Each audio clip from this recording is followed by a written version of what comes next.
we need to win the game. And it will be a tough ask because they are a decent side, but it should be a good game of football.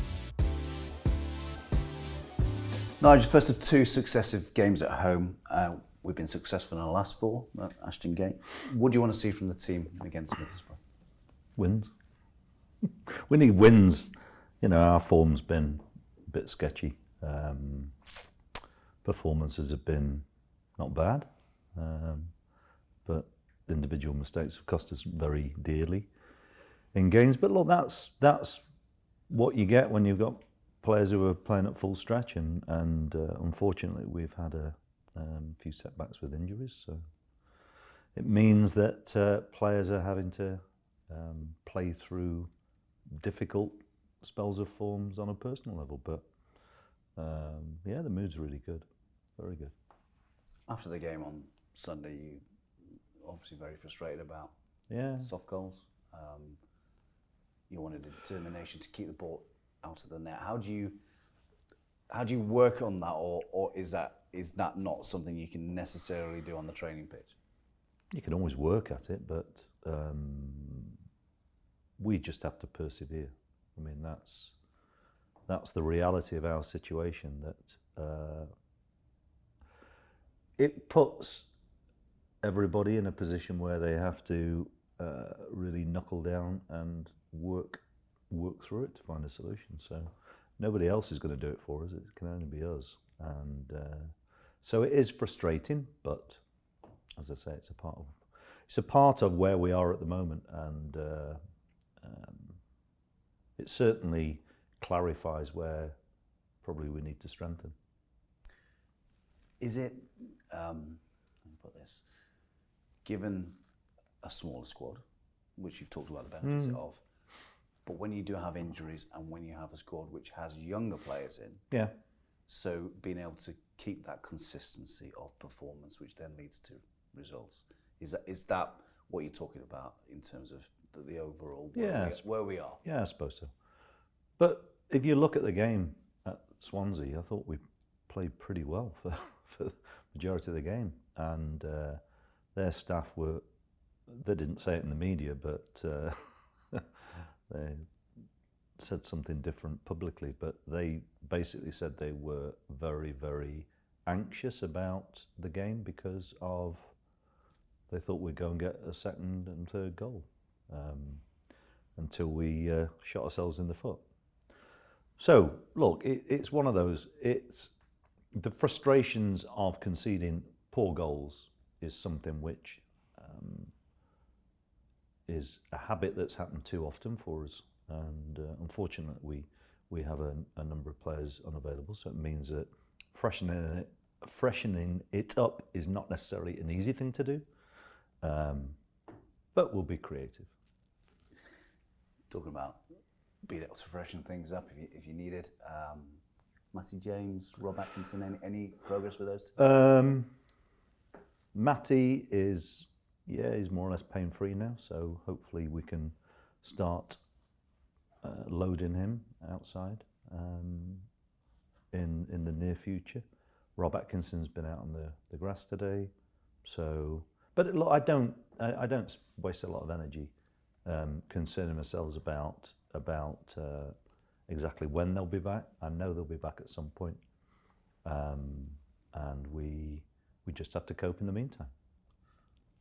So when you've got players who are playing perhaps at this level for the first time consistently, and they have done well, you've talked about those. What kind of energy and focus does it require from them? Does it require a lot more than your experienced players? Well, look, I don't want them to start overthinking stuff. Yeah. I think that's where problems can sometimes come in. I have to say that the young players who have broke into the side this year have played with an awful lot of maturity, and are at times our best players. So I don't really have any worries about that. I know that we are, when we get to the end of the season, there will be clearly some concerns about the fact that we've found it difficult to win games on a frequent basis, but I do think that there's a lot of progress in terms of how players have developed on an individual level and their ability to cope with what is a very tough league. It's going to be quite an occasion on Saturday. I think nearly 20,000 sold already. Middlesbrough will bring 2,000 with them, a club you know very well. Plus the Ashton Gate appreciation. Yeah. The overall occasion should lend itself to players really Well, let's hope performing. so. But I think what's very important for players to learn to do is to detach themselves from the add-ons of an event. You've got to be able to play under pressure. And look, Curtis and I know Middlesbrough very well. You know, I played there for 4 years. Kurt quite a bit longer than me. And we have fond memories of the club. But it's a different time now. I know Chris well. He's a good manager, and they're in very good form. So we know we've got to be at our best. So celebrating or showing our appreciation for the Ashton Gate 8 is a big part of the day for the football club. But the game needs to be the focal point for the players in particular, and that's how it always has to be. But you know, two sides playing against each other have been very, very close to liquidation. So I think both sets of supporters will reflect on what's happened in the past. Yes, 1982 for Bristol City, 1986 for Middlesbrough when those gates at Ayerson Park were shut and they came within minutes, a bit like City. Yeah, absolutely. So I suppose for the supporters, it is going to be quite a poignant occasion. Yeah, it is, but let's really concentrate on we need to win the game. And it will be a tough ask because they are a decent side, but it should be a good game of football. 1 in 13, I think, they've lost, was that win against Manchester United.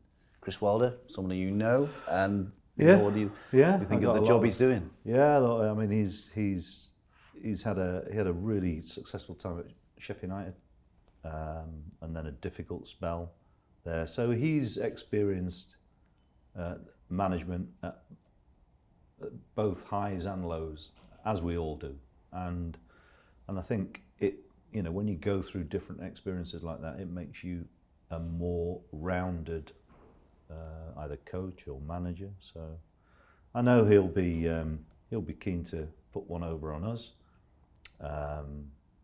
but we need to win for our own reasons. So I'm sure he'll be expecting a tough game.